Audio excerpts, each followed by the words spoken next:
The strategies of the left.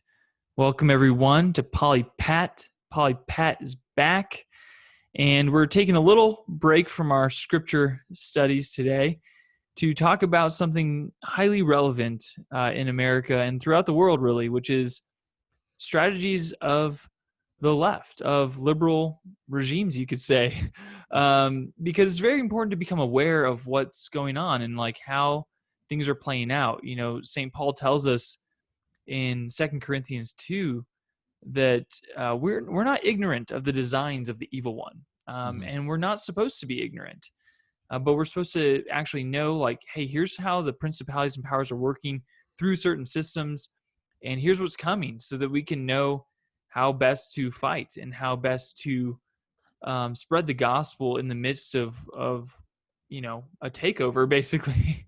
um, and so, Pat, you are very much great at philosophy and at politics and political philosophy.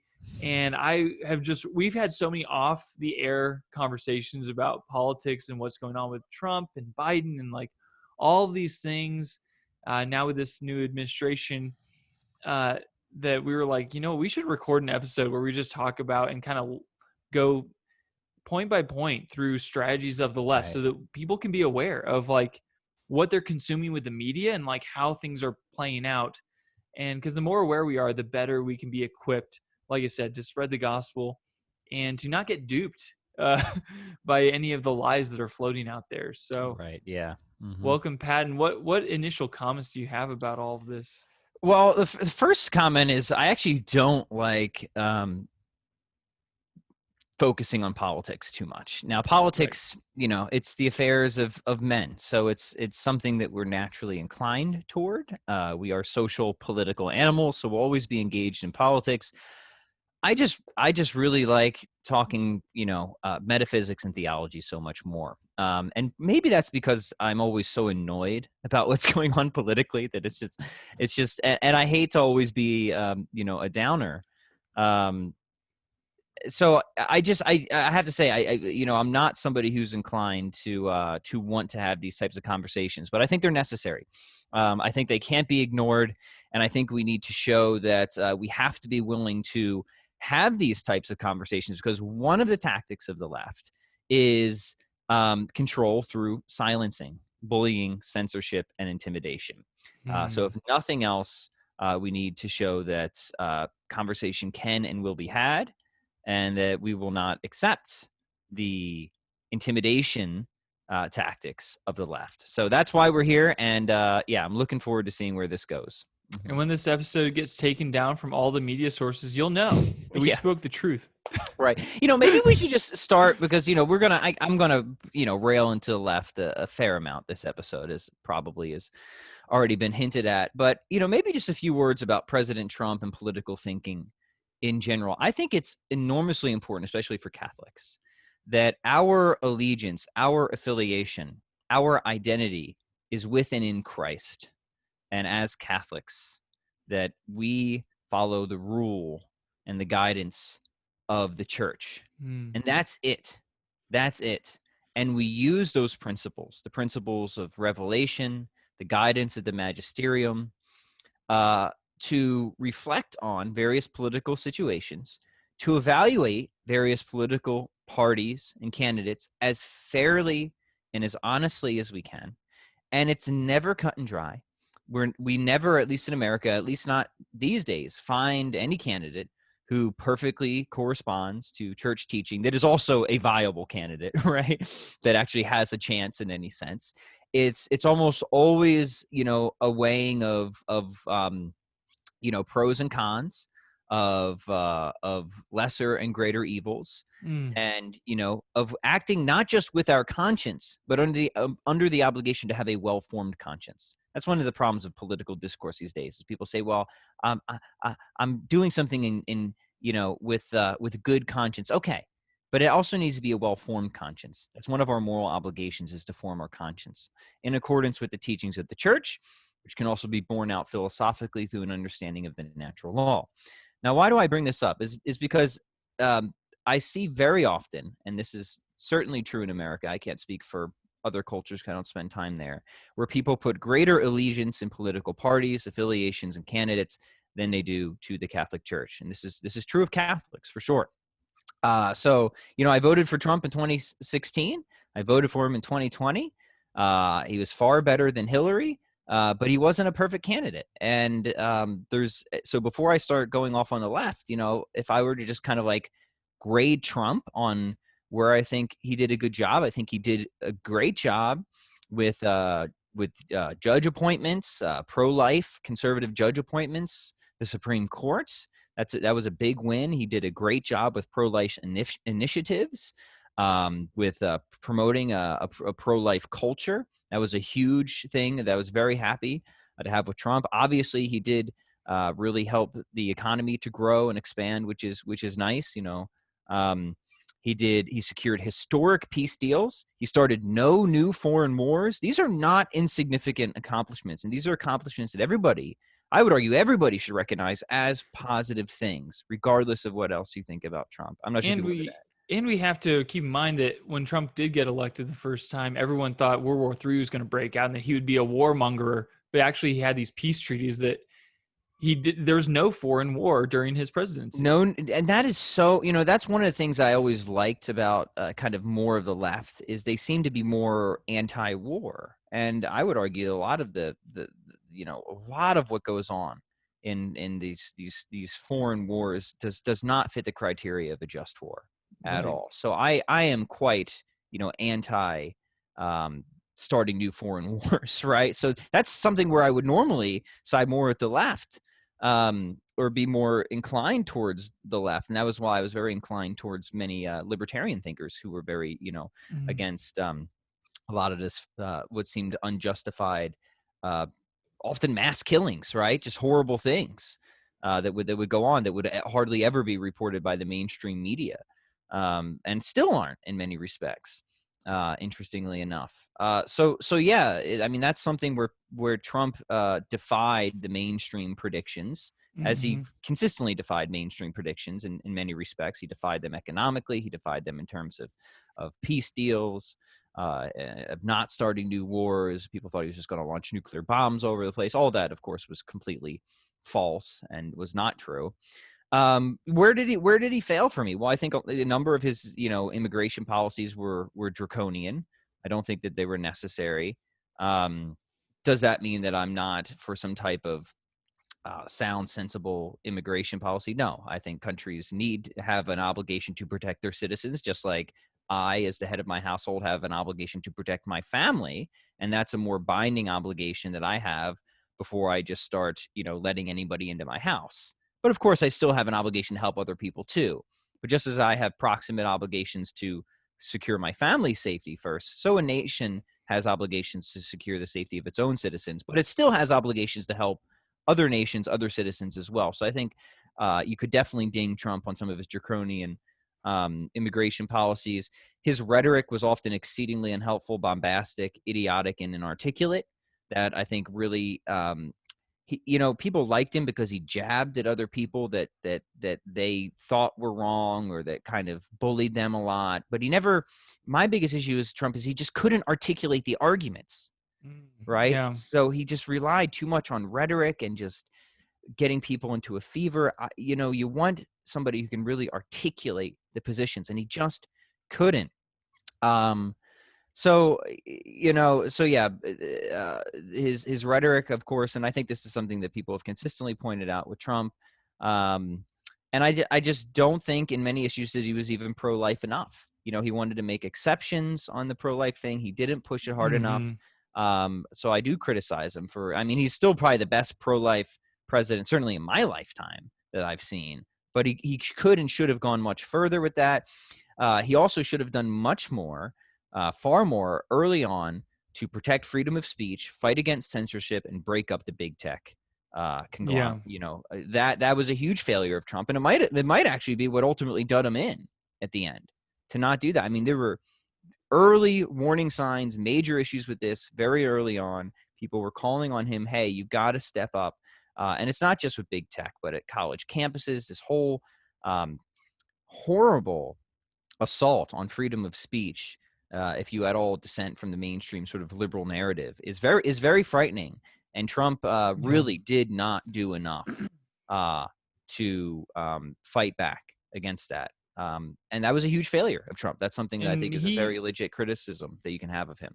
and he foresaw that there would be a lot of fraud in the election, like with the mail-in ballots, but he didn't really do anything to prevent it. Like, Right. and so he tried retroactively to like fix, go through the courts and everything, but like, surely there was more he could have done to prepare for that. Like, if he was really afraid of a fraudulent election, then, well, you're the president. Like, you could Right. do There's, something.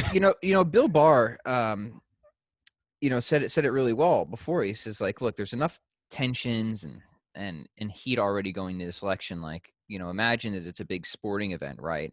And you're just very tense about the outcomes. The last thing you want to do is change the rules of the game right before the game is played, right? Because regardless of what happens, that just casts doubt on the whole legitimacy, right? It just seems really fishy. And makes people really suspicious. And of course, there's been a lot done research-wise on why you shouldn't have mail-in voting, because it is, of course, widely susceptible to fraud. But even putting that aside, just changing the rules of the game, the procedures right before what was arguably the most contentious election, certainly again in my lifetime, Yeah. just seems like an horrible thing to do. And I think you're right. The fact that Trump didn't fight more against, and again, I'm not sure exactly what was all in his power to do at that point, but it seemed, I'm with you, it seems like he probably could and should have done more.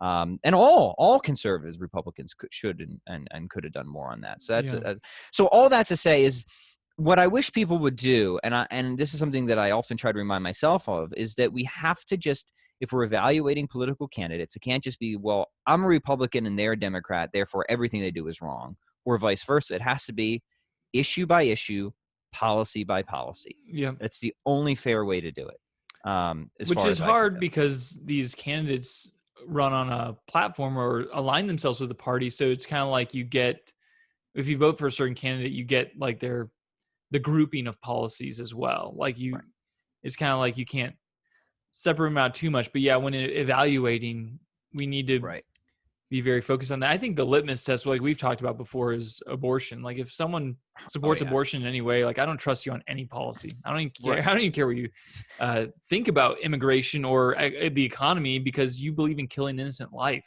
So how am I expecting you to protect my guilty self? Right. We've talked about this before, where if it, these other rights to economic prosperity, if you can call that a right, or healthcare or property or privacy, to the extent that they have any type of, binding legitimate force, it's only because they are extending from or deriving their legitimacy from human dignity itself, right? Which entails the most fundamental right, the bottom level right of the right to life. Yeah. So if you're not first absolutely securing that right for all citizens, from womb to tomb, as we say, it's hard to take you seriously on rights talk of any other sort, because you just don't even have a clear idea of the natural hierarchy that is involved in rights, in natural rights, right? So yeah, you're absolutely right. And the other thing that you brought up is, you're right, and this is unfortunate, is sometimes you get this sort of package deal of policies with these parties. In fact, it's exactly what you get. If you become, endorse a certain Democrat, you kind of know the policies in advance that they're going to promote, and that is deeply unfortunate, because like, why should your stance on, say, universal health care automatically determine your stance on abortion? Well, like, what it shouldn't, right? Like, these are things you should think about independently, right? Like, you should think through the question of universal health care and say, okay, is this legitimate?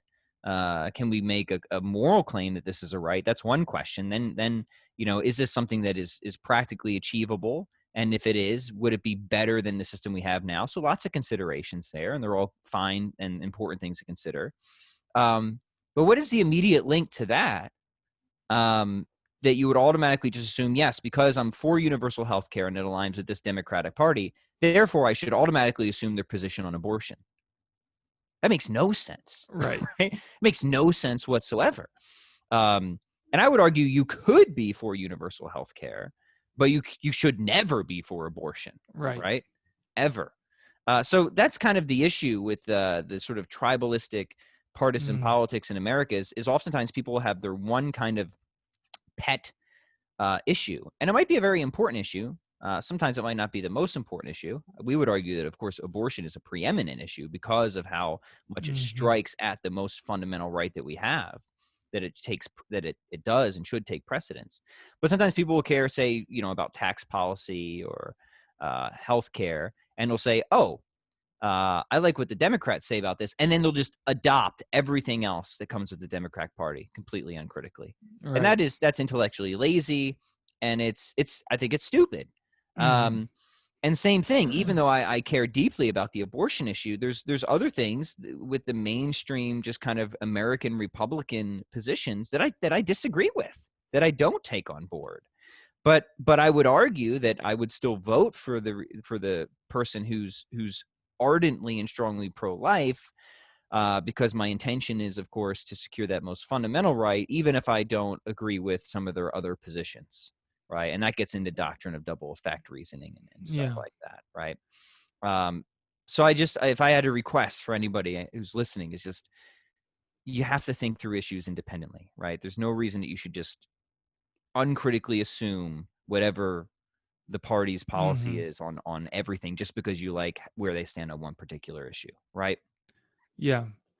I think another important thing to consider when as we're about to launch into this conversation about the left and their strategies and stuff, it's one thing to talk about like the policies, and also it's another thing to defame a person. Now, but you can also speak out against someone who's doing evil things and say that's an evil person. Like that's like it's okay to say that. Like, and my defense is that Jesus himself, when confronted about like, hey, don't you know Herod, that governor? He wants to kill you. And Jesus' response was tell that fox that I'm going to be here and here, and then tomorrow I'll go to Jerusalem. Mhm. He had no kind words for Herod. Like it was like, no, he's a fox. Like that's the truth. Like this Right. is a guy who's doing evil things. Um, that being said, there's a radical sort of honor and submission that's given to those in authority by Christians. Like for instance, in First Peter, it says, "Be subject for the Lord's sake to every human institution, whether it be to the emperor as supreme, or to governors as sent by him to punish those who do wrong and praise those who do right. For it is God's will that by doing right you should put to silence the ignorance of foolish men." And then later on he says, "Love the brotherhood, fear God, honor the emperor." And you have to keep in mind that the emperors at this time were no friends of Christians. Mm-hmm. They were killing Christians. Honor the emperor. And that doesn't mean you do everything he tells you if it goes against the moral law by any means. But what it does mean is you keep boldly preaching the gospel. And if the law of the land is that you don't do that, you submit to the punishment that's coming your way and offer that up in union with Christ's suffering for the salvation of the world. But you keep preaching. Right. You're not Right. afraid of the results Mm-hmm. of that. And then also one last thought too before we dive in is, Joe Biden is the president, and even though we disagree vehemently with a lot of his actions and a lot of his policies, and really have a hard time respecting him as a person because he seems to, like we've mentioned before, kind of take the current of whatever's going on and just align himself with that. But he needs our prayers. He needs our prayers that he would repent and come to know Jesus and to actually be Catholic, not Right. just say he's Catholic, but actually be Catholic. Mm-hmm. That would be an amazing thing. Like imagine, and if God can do that for St. Paul, this guy who's murdering Christians, he can do that for Joe Biden. And Mm-hmm. this is what it says in 1 Timothy. "First of all, then I urge that supplications, prayers, intercessions, and thanksgivings be made for all men, for kings, and all who are in high positions, that we may lead a quiet and peaceable life, godly and respectful in every way." Mm-hmm. And so we're not just complaining about these things, we're also like hey, one of the best weapons we have as Christians is prayer.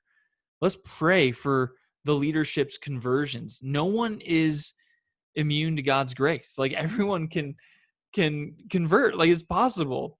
And but by bringing these things to light, what that does for us, Pat, is it gives us a greater urgency for the need for conversion. If we just pretended everything was okay and that what they're doing is fine, then we probably won't pray as hard. And Right. that's a Right. problem. Right. Yeah. No, I mean, look, hard times, suffering, persecution, there can and often is great spiritual fruit in that, not just for ourselves, but for our society at large. So, uh, we have to hold on, and we always need to hold on and should hold on to that Christian optimism and hope. And you make good points that, and to a degree, I am going to hold Biden to a higher standard than Trump, precisely because Biden, frequently talks about how he is, quote unquote, a devout Catholic. Yeah.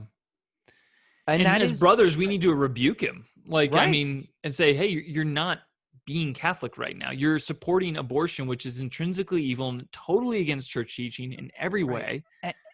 And he says, like he accepts church rule privately but not publicly. And like, what on earth could that even mean? And that's against church teaching. That is Like, that is against church. Like, there's no good way out of this for Joe Biden, right? Because either he believes what the church teaches is true, or he doesn't. If he believes that it's true, especially church teaching on human dignity and the grave immorality of abortion, then what principled reason could he have for not wanting to secure the fundamental right to life for everybody in society? And it's not like what principled reason could he possibly have to not do that if he really believes what the church teaches on this? The answer is none whatsoever, except for his own personal political gain and power, right? And it's not like he needs to thump the Catholic Catechism at his political rallies. The pro-life position just is the right position, given good philosophy and all the relevant scientific facts, right? You don't need to make the argument religiously. There's certainly church authority supports it, but you can make the pro-life position decisively just through philosophy and science. That's it, right? Nor does he need to become a Republican. It would be wonderful to see pro-life Democrats again, even though they've essentially been shunned from the party, which is incredibly depressing, right? On the other hand, if he doesn't believe what the church teaches is true, then he's a phony and an imposter, right? So either he's just supremely ignorant, or he's just intentionally misleading and malicious. And he either can't of those be, are yeah, terrible, are just terrible options, and he right? can't be ignorant when many bishops, not all bishops, unfortunately, but many bishops are refusing him communion because he's And a public figure. And if he says he accepts church rule personally, then he knows church rule, right? Right. But he can't know it that well, because he would know that isn't an option if you know church rule. So it's just like the things that come out of his mouth are so incoherent. Say whatever you want about Trump's stupid statements. The only difference is like just Trump kind of sounds inarticulate when he's being inarticulate. Biden just sounds polished when he's being stupid, right? Yeah. Um, so yeah, sorry, I just wanted to get that out there, Yeah. because, and it's true, I will be holding Biden to a higher standard precisely because he talks about Yes. being a devout Catholic. Whereas Trump, again, pray for his conversion always, but he wasn't coming in as a Catholic president. Mm-hmm. Mm-hmm. And what I'm excited about for this conversation, though, is it goes way beyond Trump and Biden. These are just two representatives of respective ideologies or parties, you could say. And so even if Biden wasn't the president, let's say Kamala Harris was, or another Democrat was a president. It's like we're talking now about like this overarching ideology, this method of the left, which not even is it's not even bound to political party. It's also in our culture, and in these big tech companies, and like what's going on with like what is this strategy that's overarching that Biden is simply the representative today, but he's not going to be in for very long. But like there still is this ideology, this thing that's like pushing forward, and Mm-hmm. there's a certain strategy that's going on with this. And so that's what I'm excited for you to unpack for us, Pat, is Right. like, Yeah. because Biden will come and he will go, but this Mhm. thing, this principality, or what you could say, is still marching forward, and we need to know how to stop it and how to be aware of it. Right. Yeah. So we were chatting, I guess, the other day when this came up of how we both notice this, that a lot of how the left advances is they promote something that is flagrantly false, that is a lie, that has no real basis in reality, but they push it long enough to get their sort of narrative through, that by the time the truth comes out, people are distracted enough by another issue, it almost doesn't matter, right? And this has been done in their agendas, I would say, for same-sex marriage, for transgenderism, certainly for a lot of smearing of Trump supporters as bigots or fascists, for COVID lockdowns, for hydroxychloroquine. So like maybe we'll just go through a number of examples just to show what I mean. So let's start with one that really kind of ticked me off, and I think should tick everyone off. And I call it the curious case of Covington High. You remember this one, Eric? The Covington boys? Right, the Covington boys. Yes. And I think this should give everybody great pause about how the left um, operates, especially the left in conjunction with the mainstream media and the tech conglomerates.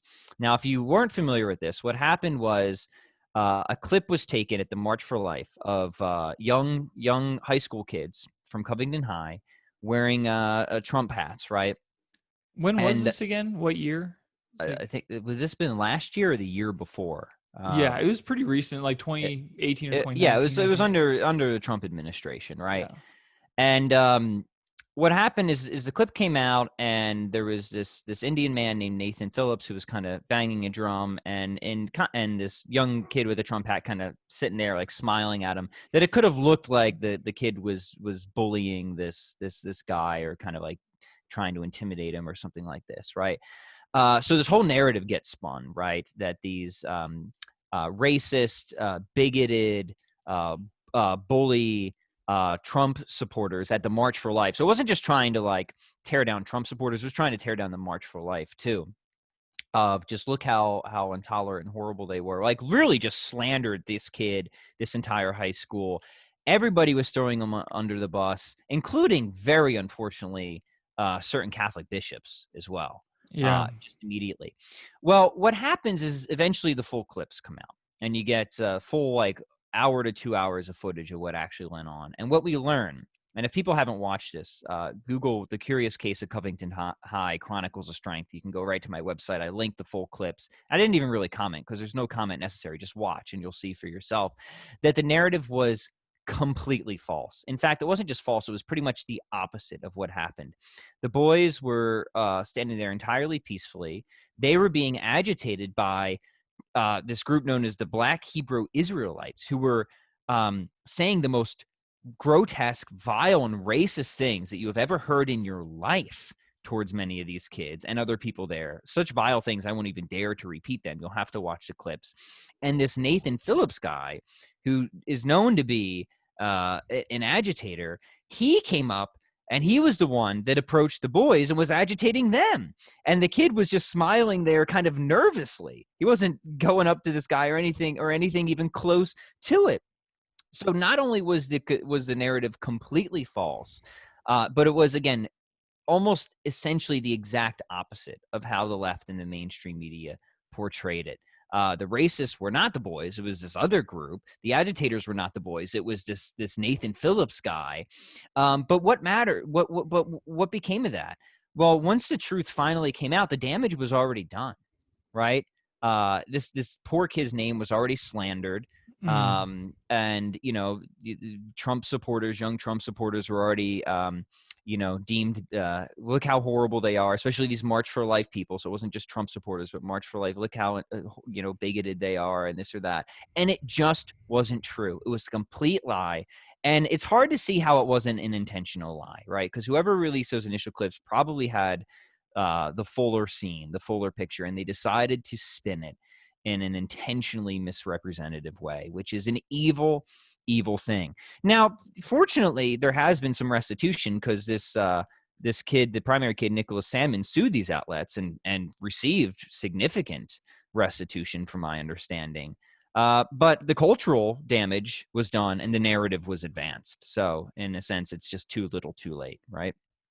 And that's the thing, is that they spun this whole thing. Everyone freaked out, called him racist, and then people still called Trump supporters racist because of this, even though it was proven the opposite. But it didn't matter because the narrative had already taken hold, Right, and right. that's the strategy.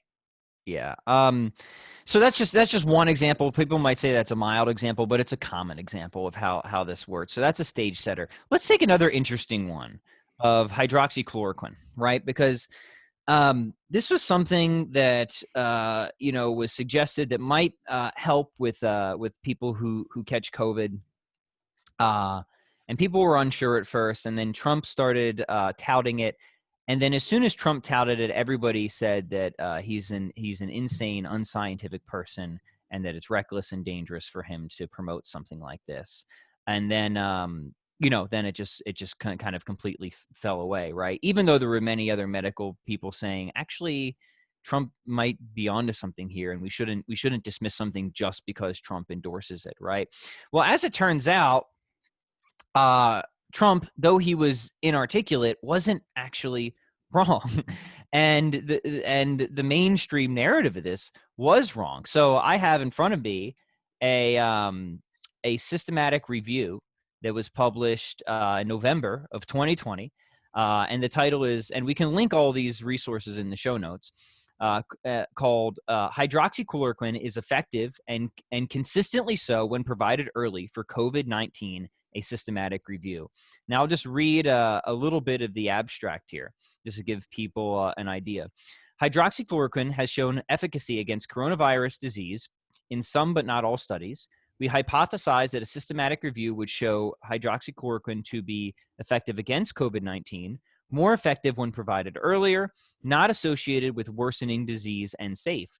We searched PubMed, Cochrane, Embase, Google Scholar, and Google for all reports on hydroxychloroquine as a treatment for COVID-19 patients. We examined the studies for efficacy, time of administration, and safety.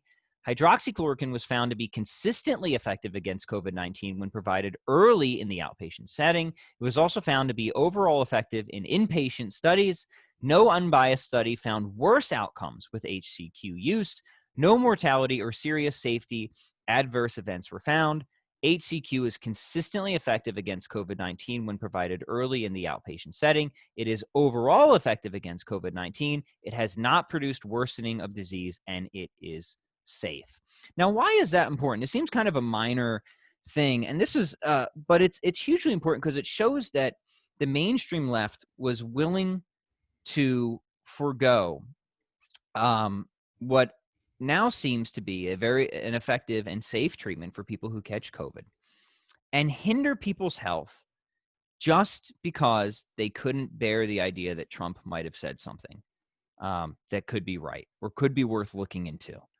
And that's just utterly deranged and Yeah. diabolical as far as I'm concerned. Now, I have no dog in the hydroxychloroquine fight. Like, I don't care if it works or not, but I do care about knowing the truth of whether it works or not.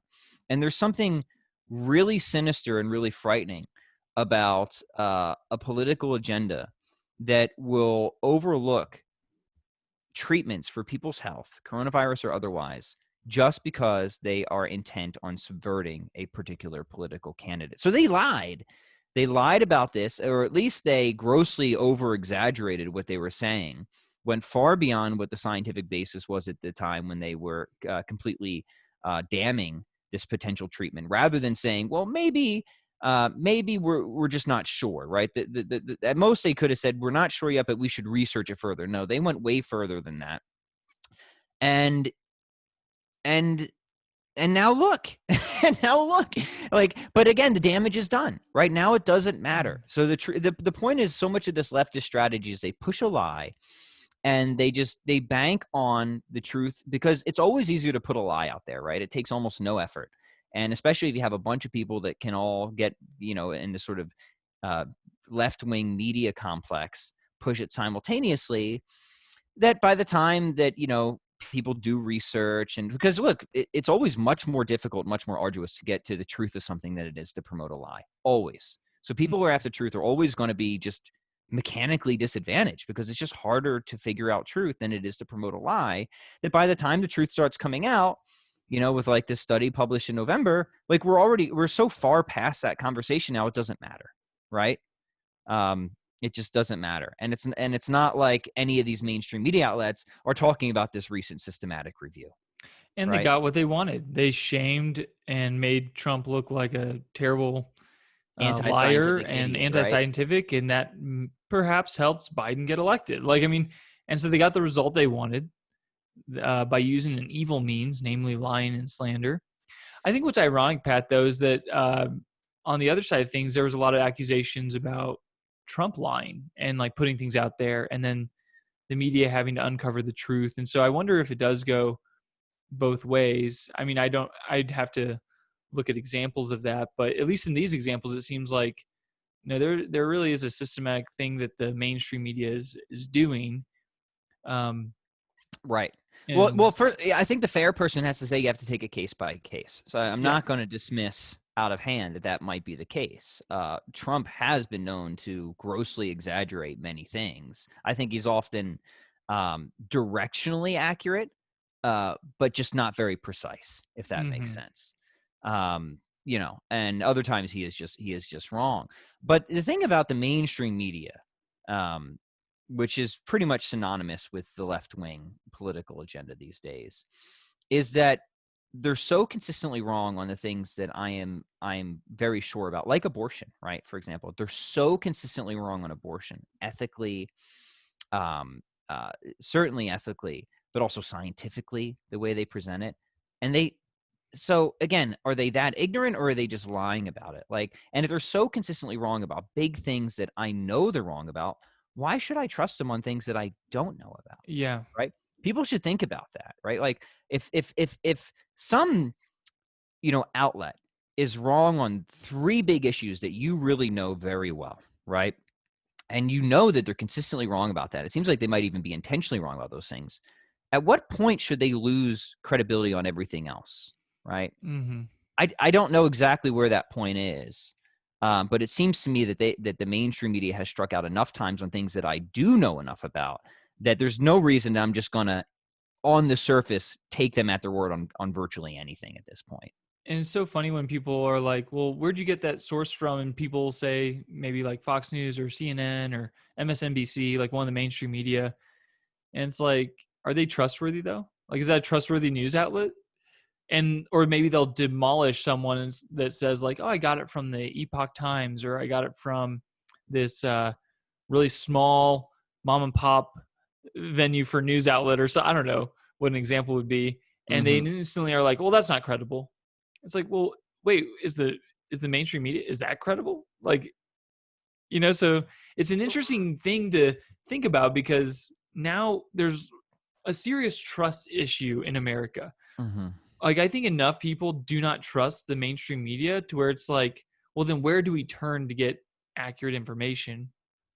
That's one thing to think Right. about. Mm-hmm. And then, yeah, so who do we trust? And if we can't trust anyone, well, how do we function? Like, like how do we know what is true when all these narratives are being spun from different angles? Whether it's Fox News spinning it a certain way and then CNN spinning that the opposite way. Right. It's like playing the same game, but on different ends of the spectrum. Right. Yeah. And you're right. First off, I wouldn't trust any mainstream news outlet as my primary source of trying to figure out what's true and good in the world. And certainly we see Fox News laughed at and dismissed very much. I don't watch Fox News, but I'll tell you what, I'm much more terrified and frightened about the lies that the mainstream left-wing media puts out than I am about Fox News. And what's crazy too is that, like with CNN and MSNBC, enough people apparently still do trust them, that it works. Like, like A lot of people still do, right? and that's pretty crazy. So let's keep going down the list here because we're Yes, kind of yes, just yes. getting warmed up. Here's another big one: COVID lockdowns, right? Yes. My gosh, how anti-scientific and misleading could the left be, right? I mean, we heard so much of the criticism about Trump that it's all Trump's fault, right? Of the coronavirus catastrophe. That if he would have just locked down harder sooner, then none of this would have happened. And we've had this, we started first off, we had this incredible moving of the goalposts throughout, right? Because initially, like, we were supposed to have lockdowns to just, make sure the healthcare systems didn't go overwhelmed, to flatten the curve was what we were sold on. And we're still undergoing many of these draconian lockdown policies in many states, right? Like really crazy lockdown policies. And they were promoted to us as, this is what we need to do to battle the coronavirus, right? Well, as it turns out, this is just absolutely false, right? So, it's ridiculously, patently false, and demonstrably false. So I'll just go through a couple quick examples. There was a study published very recently on assessing mandatory stay-at-home and business closure effects on the spread of COVID-19. This came out just January 5th of 2021. Dr. Jay Bhattacharya, I think he's at Stanford, was one of the researchers here, and the results said that implementing any NPIs, so NPIs would be non-pharmaceutical interventions, implementing any NPIs was associated with significant reductions in case growth. Reading the wrong paragraph. Here we go. While small benefits cannot be excluded, we do not find significant benefits on case growth of more restrictive NPI, specifically lockdowns.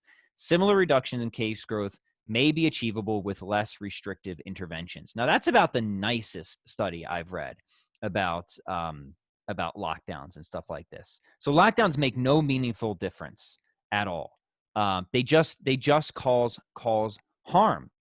And I'll reference three other studies, right? So it's in Fox News, right? The Lancet, right, has a study on this. They're a pretty prestigious journal, if people are familiar with that.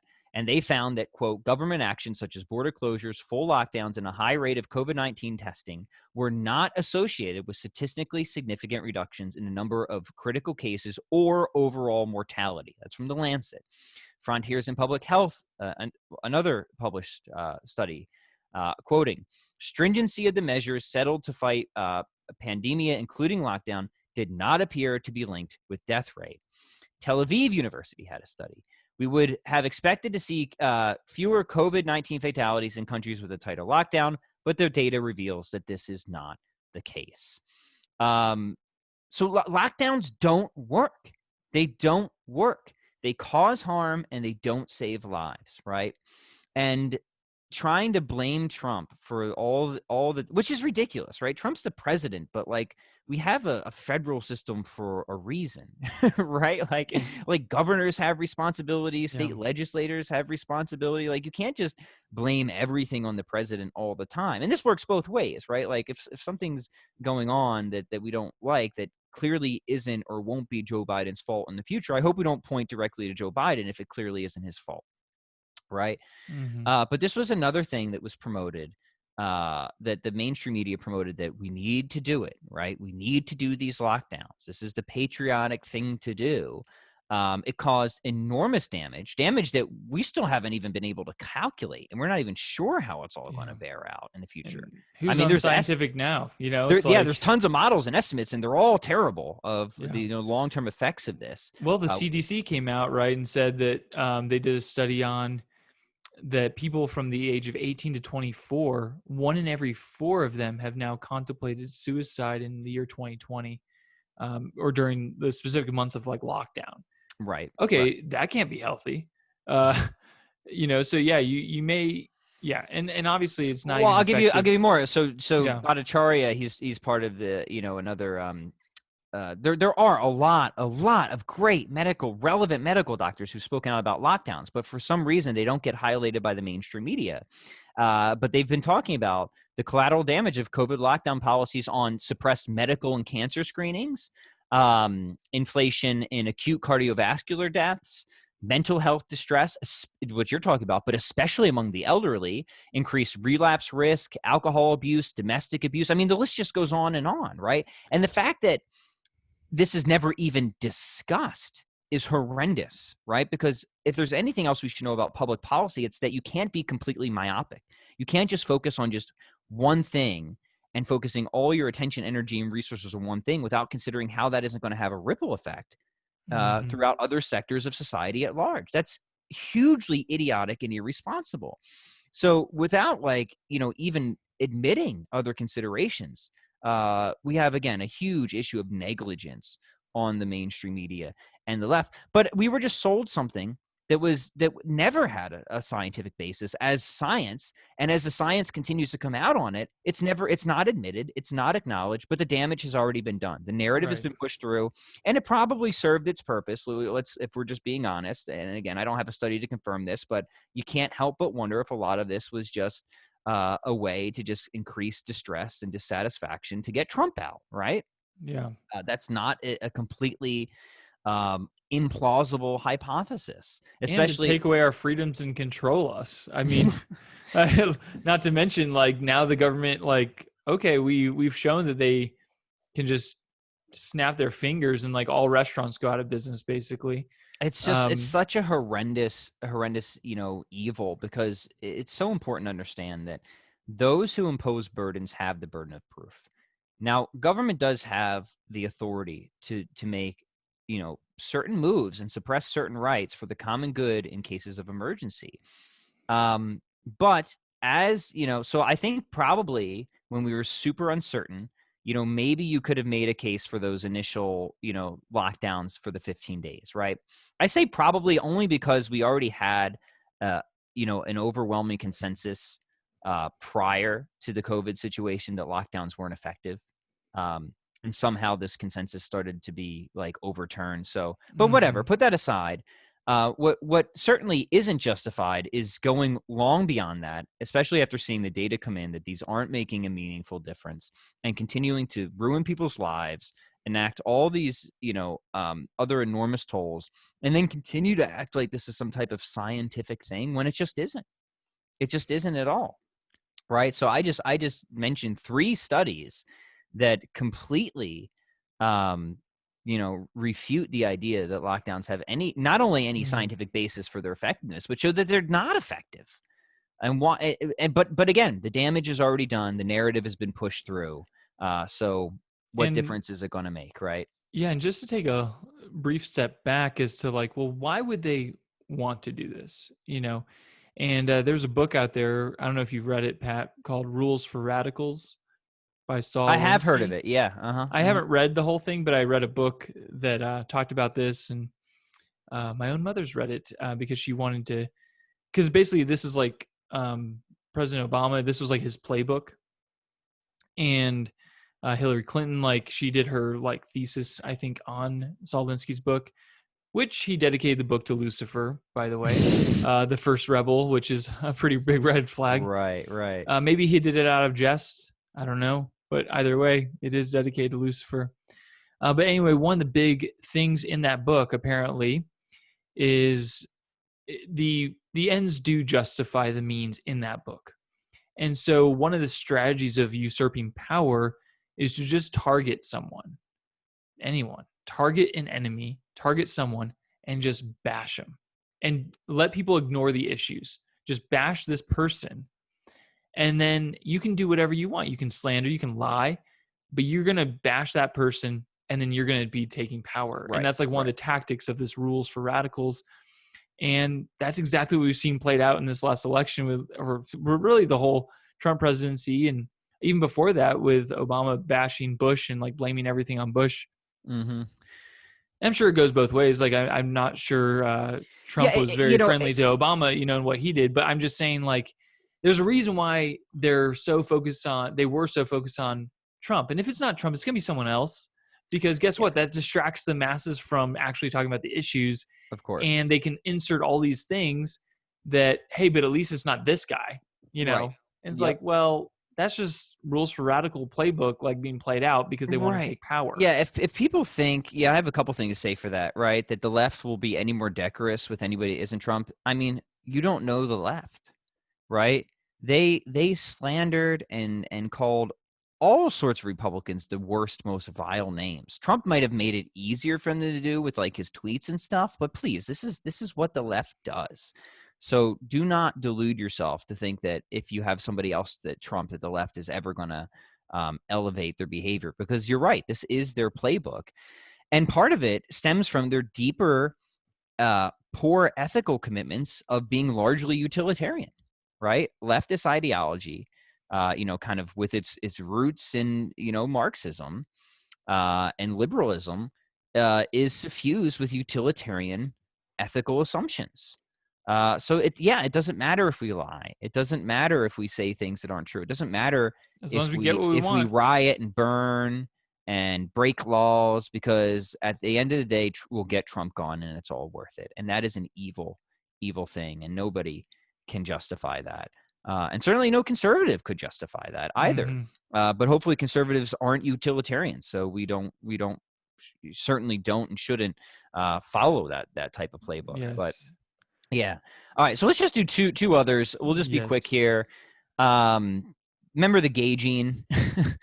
This was the gay gene. The gay gene, right? So this was interesting because so much of the sort of agenda for same-sex marriage, and I think we've talked about that before, so we won't spend a whole bunch of time on that particular. There was a lot of bait and switch and falsity in that narrative. A lot of bait and switch and falsity, right? But one was the idea that, there's this gay gene, right? So you can't help but being gay. So it's genetic. It's genetic, right? So it's wrong to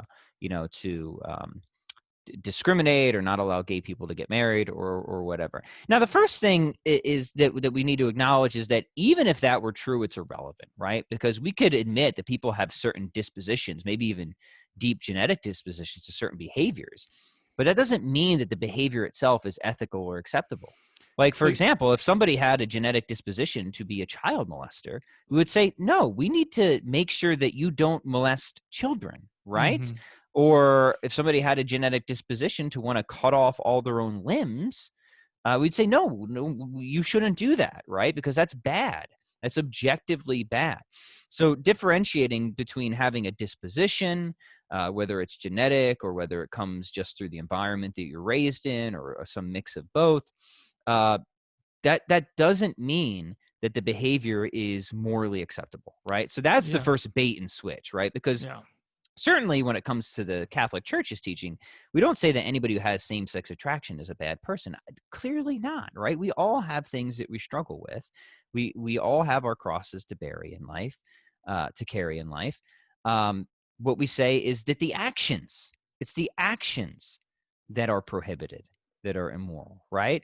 So we all have inclinations to sinful behavior. What matters is, do we do our best to follow the moral rule in the situation that applies to us, or do we not? So that's the first bait and switch, is they just completely flip the conversation.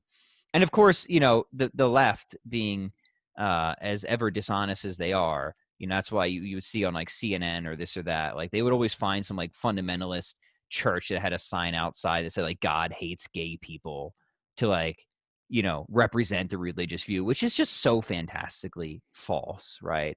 Just never wanting to represent the best of the opposing side is another tactic of the left, right? They always want to pick out the actual idiots or actual bigots or stuff like that. We're never like an honest interlocutor on the other side. But anyways, forget all that. They push so much of the narrative through, not just through the bait and switch, but through this idea of a gay gene. But as it turns out, there is no gay gene, right? It's totally false. And there was Nature, one of the, premier scientific journals, and we'll link this in the show notes, has an article precisely on this. And it came out in August 2019, and it says, no gay gene, massive study homes in on genetic basis of human sexuality. Nearly 500,000 genomes reveal 5 DNA markers associated with sexual behavior, but none with the power to predict the sexuality of an individual. So as it turns out, the gay gene was just is just false. It just doesn't exist, right? So And that truth even came out 4 years after the deed right, was already done, where it was right, legalized. Gay marriage was legalized in America in 2015, right. and but that didn't Does come out until 4 years after. right, and this, There you of course, go. is horrendously underreported. No, virtually nobody even knows about this, and of course, it was attacked. Right, the Yeah, the lobbyists hated that they even published this thing. It's I have to give Nature credit for even keeping it up. I was surprised that they did. They put disclaimers on it saying this don't use this for hate or whatever nonsense that they have on there. But so two things to be said about this. Like, even if there was a gay gene, it'd be irrelevant to the greater debate for the reasons I just said, but there isn't. And so they pushed it through on this completely false, unscientific pseudo hypothesis that was later debunked, but it doesn't matter, right? Because they got what they wanted, right? The yeah. agenda was pushed through. So that's all right. Let me give one more example, because people are probably getting tired, even though I think you could go all day on this stuff. And that's transgenderism, and specifically gender reassignment surgery, right? So much of transgenderism was pushed through because, well, if you just let somebody who's struggling with gender confusion, have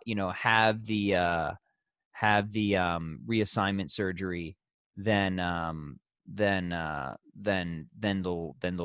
they'll be happier, right? Then their suicidal ideation will go down, and they won't be so depressed, they won't be so anxious, or anything of the sort, right? And people bought into it, and it got a ton of traction, and it turns out that it is completely false, right? So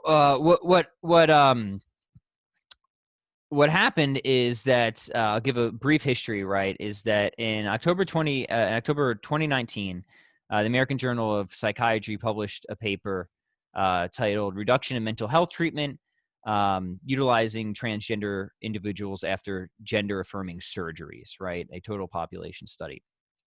And initially, the paper claimed that after sex reassignment surgeries, the patient was less likely to need mental health treatment. But as it happens, the editors of the journal and authors of the paper issued a correction on that. And to quote, they said the correction noted the results demonstrated no advantage of surgery in relation to subsequent mood or anxiety disorder related health care. And Ryan Anderson was really good. Ryan Anderson is a good Catholic, and he's got a great book out on the transgender issue called "When Harry Became Sally." I would recommend everybody read it, because this is the new cultural issue of our day. So I'm going to quote him now. He says, "It's actually worse than just a correction, because the original results already demonstrated no benefits to hormone transition. That part didn't need a correction." So the bottom line, the largest data set on sex reassignment procedures, both hormonal and surgical, reveals that such procedures do not bring the promised mental health benefits. And why is this significant? Because people are being fed a lie. People have a mental disorder, and we need to be compassionate and empathetic and sympathetic to them.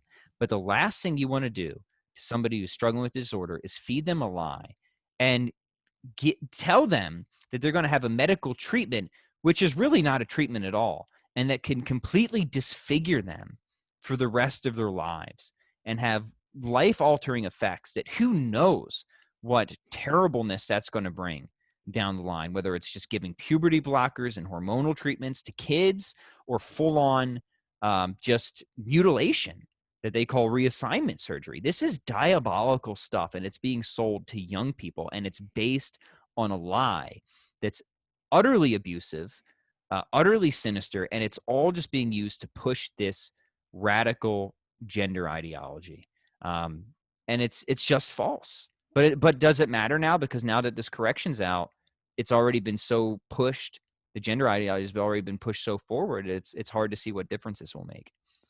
Man, and have like suicides even gone up from these people that have um experienced the surgeries? I think I heard that actually once, but I don't have the article in front of me or anything. I just feel But so terrible for anybody in that situation, because it's like, people with any other type of disorder, anxiety, depression, things like that, because it's not tied to a political ideology, we can try to research mm, effective treatments and just kind of be apolitical about it, hopefully, right?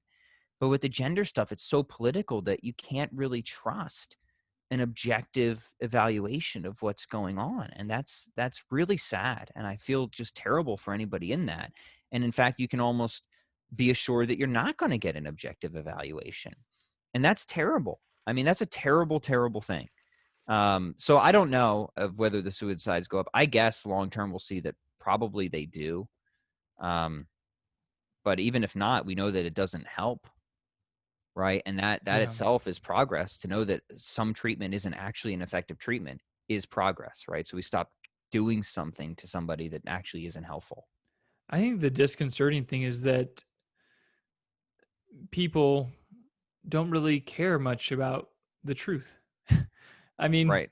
at the end of the day, they care about their agenda. They care about their Mhm. ideology being pushed forward. And when the truth does come out and it doesn't align with their agenda, they silence it, they ignore it, they do whatever they can to not let it see the light of day, Right. which is a Mhm. suppression on free speech, censorship.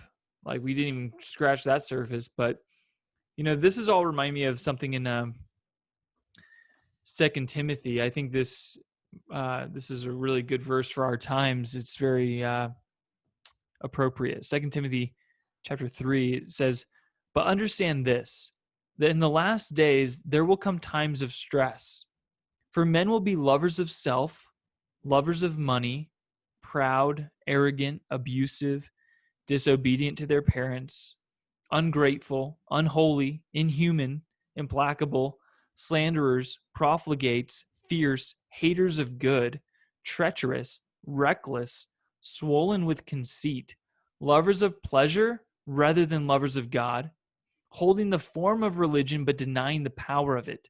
Avoid such people, for among them are those who make their way into households and capture weak women, burdened with sins and swayed by various impulses, who will listen to anybody and can never arrive at a knowledge of the truth.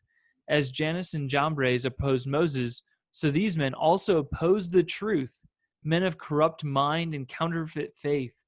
But they will not get very far, for their folly will be plain to all, as was that of those two men." I think we can rest assured in that the truth will come out, and at the end of the day, like Christ is the judge, and He will come back, and everything will be exposed. In the meantime, it's very helpful to expose it already, like to expose the darkness and say, "Hey," and this honestly, Pat, this is so helpful to me because, okay, we already have these concrete historical examples of very recent history that people listening they can remember, like, "Oh, I remember that." So guess what? Next time a story gets rolled out, maybe be a little skeptical. Like maybe don't just hook, line, and sinker buy into the narrative because maybe there's actually an agenda that's being pushed forward and the truth is probably far from that. Right, right. You don't have to be cynical, but you should maintain a healthy skepticism. Yeah. Absolutely. Uh-huh. So I hope this has been helpful. We've highlighted just a few recent examples, but I think that this is the left's playbook: is lie, deny, and then distract, right?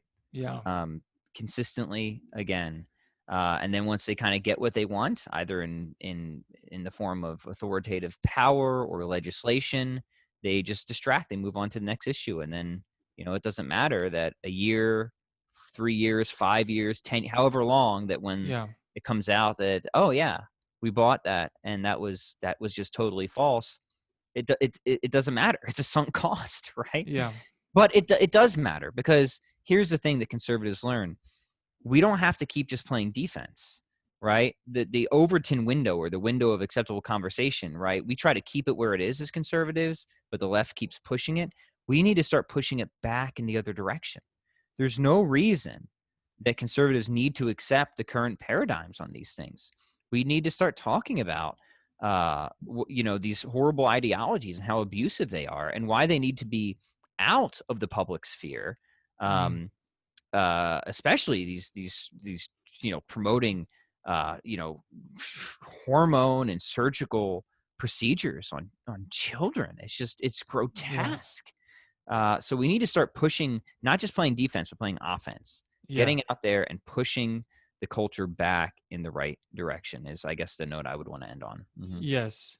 And real quick too, I think it's important just Pat, if you could define what we mean by the left and what this overarching ideology is in our final moments. We probably should have done that at the beginning, but just to be clear, like what we're talking about, I think people naturally know because there's so much Right. talk about these things, but just to be clear, Yeah, how we it's would it's define one it. of those things where I just kind of accept that the charitable listener will be able to identify who I'm talking Yeah. about, right? Of course, if you're uncharitable, you're gonna say, "Oh, not all Democrats." Of course, not all Democrats, right? Most of my family, my grandparents were Democrats, and they were some of the most admirable people who respected human dignity in my life, and I love them. And one of the most disappointing things is to see how far the Democrat Party has moved away from the values of my grandparents, right? So yes, not all Democrats. I mean, the left is an ideology that is kind of committed to a number of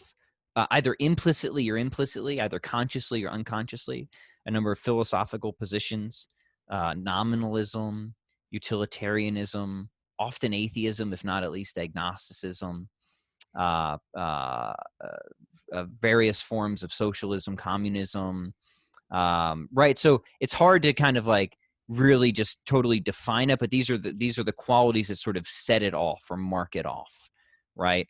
Um, yeah, those are definitely the big ones, right? Relativism is another one, Yeah. often reductionistic, mechanistic.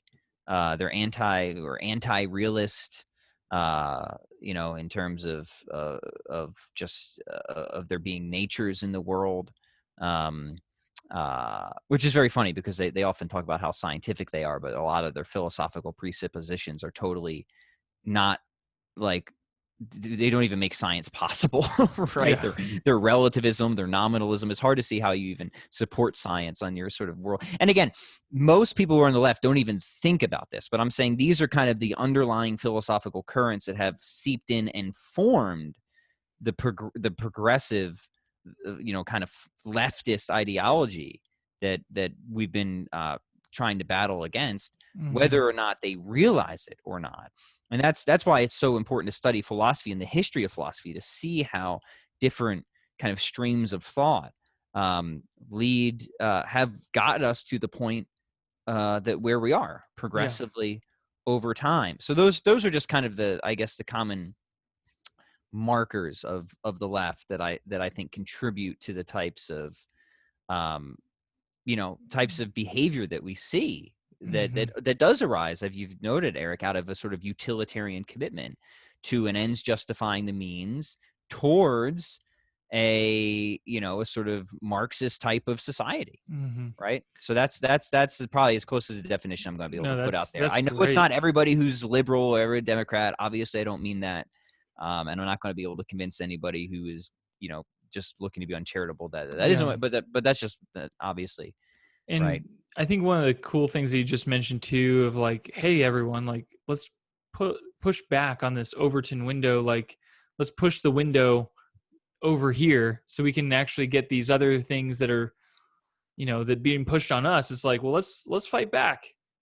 I think the most effective way, Pat, in my experience, is to fight back using is probably the wrong word, but relating to the emotional undertow and then being reasonable like through it. So basically what I mean is like maybe someone's pushing this transgender ideology and they're promoting this because they have a sense of compassion on these people that have this mental health difficulty, right? Right. Um, okay, like, hey, I hear your compassion.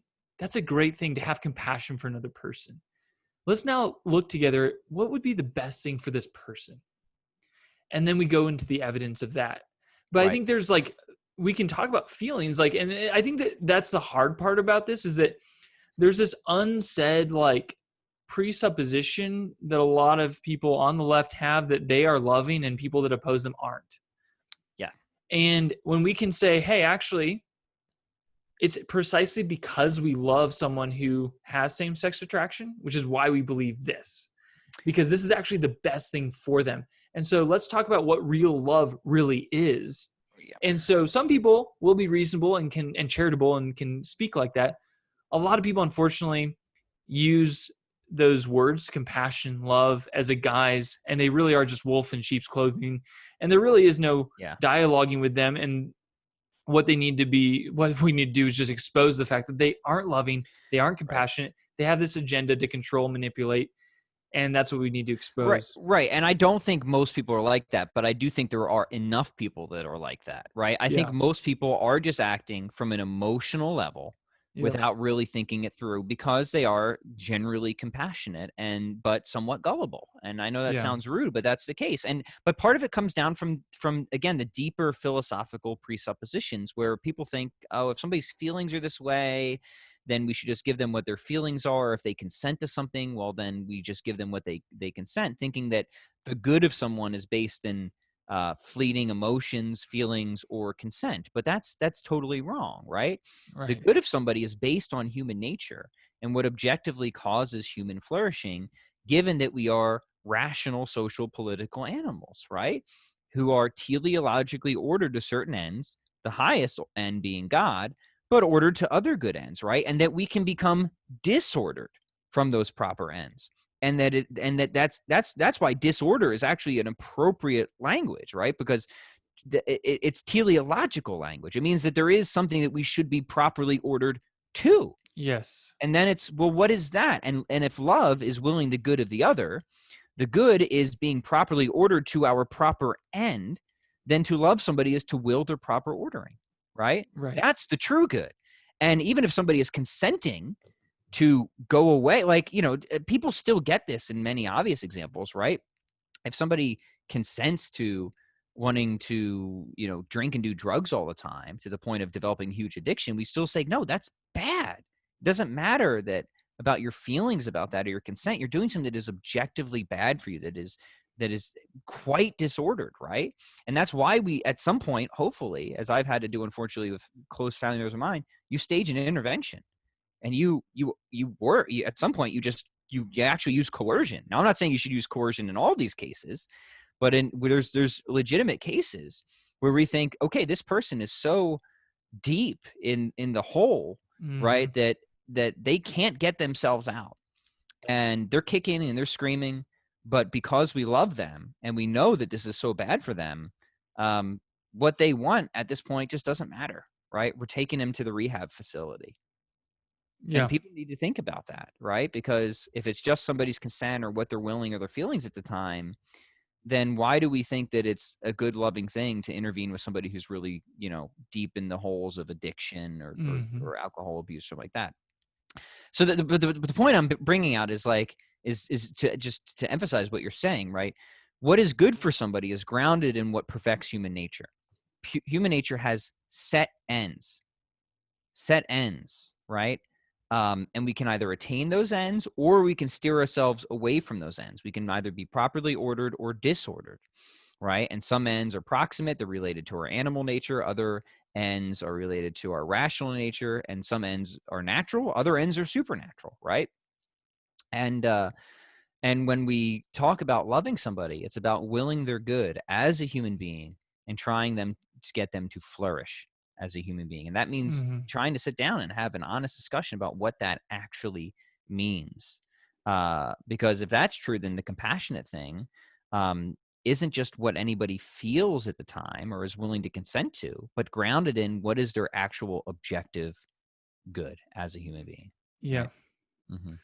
I think that's a great way to end, and I think that's so important to keep in mind that when we're exposing these things, it's precisely out of that love.